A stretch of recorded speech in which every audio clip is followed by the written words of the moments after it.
What if raising vibration's not what you think? There was a time when I used to hear the phrase "raise your vibration" and feel kind of I went like I cringed to be honest, but there's also like a subtle tightening, not because I disagreed with it, but because something about it just felt incomplete. I think, as though life were a ladder and the task were to simply climb up all the way to the top, as though density were failure and lightness was virtue. As though, like the goal were to escape the lower registers altogether. But it's not been my experience. If anything, the deeper I go into the great work, land, body, silence, field, the less interested I become in climbing anywhere. What I've come to notice instead is modulation, not rising, not descending, adjusting. Everything moves. Mood moves, weather moves, breath moves. The land itself shifts tone across the year. Winter does not apologize for its slowness. Summer does not justify its intensity. Neither is superior. They're different rates of the same current. And the idea that higher is automatically better has a faint smell of impatience to it, I think. A desire to get away from discomfort, to skip the heavy, the slow, the grounded. But the oak grows downwards as much as it grows upwards. Roots deepen into dark soil. The drum must drop into the belly before it can lift the chest. There are frequencies that carry light. Yes, we know this. There are others that carry depth. Both are needed. I think I've learned this most clearly through the body. When someone's anxious, the energy is fast, sharp, and like scattered. The instinct is often to try and leap into calm, as though calm were somewhere else entirely, over there. But calm is not elsewhere. It's a shift in tempo. It's here within you. Calm is yours. It always has been and it always will be. The same current slowed, grounded, allowed to settle into a different rhythm. Nothing is destroyed, nothing is conquered.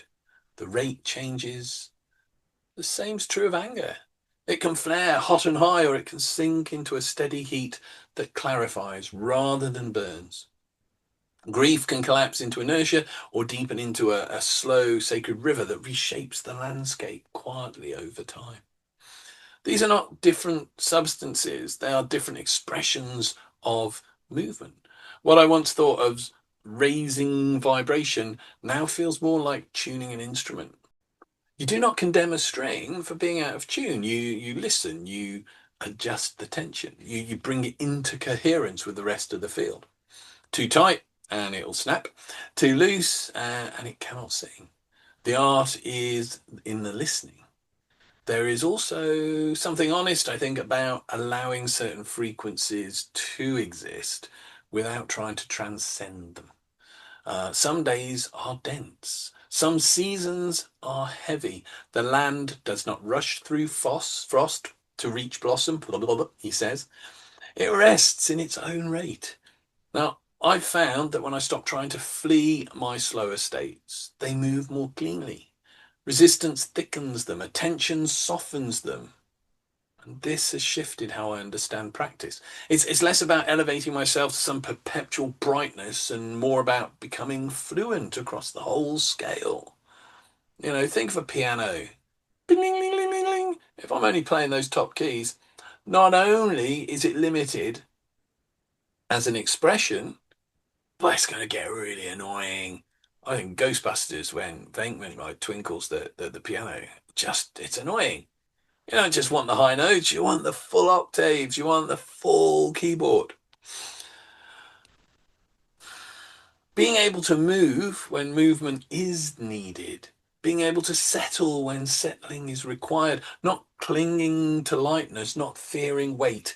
There is a steadiness that comes from this, a kind of grounded clarity. The field doesn't demand that I vibrate at one pitch forever. It asks that I remain responsive, that I sense when my tone is out of alignment with the moment. that I adjust gently rather than react dramatically. Even Even silence has frequency. It's not emptiness, but refinement, a high clarity without agitation. The more I rest in that, the less interested I become in language about higher and lower. The scale exists, yes, but it's not moral, it's musical. Raising vibration, if it means anything at all to me now, means becoming more coherent, less fragmented, less reactive, more aligned with the living field I'm already inside. Sometimes that feels light, sometimes it feels rooted and heavy. Sometimes it feels like nothing at all except presence. The land does not strive upward endlessly. It cycles, it deepens, it breathes. And the work, as I experience it, is not to escape density, but to bring awareness into it, to allow the tone to shift naturally rather than forcing it into brightness. There are moments when lifting the frequency is appropriate. There are others when dropping it is wiser. And the art is not in rising, it's in knowing. And knowing does not shout, it just listens. Have a good one. See you soon.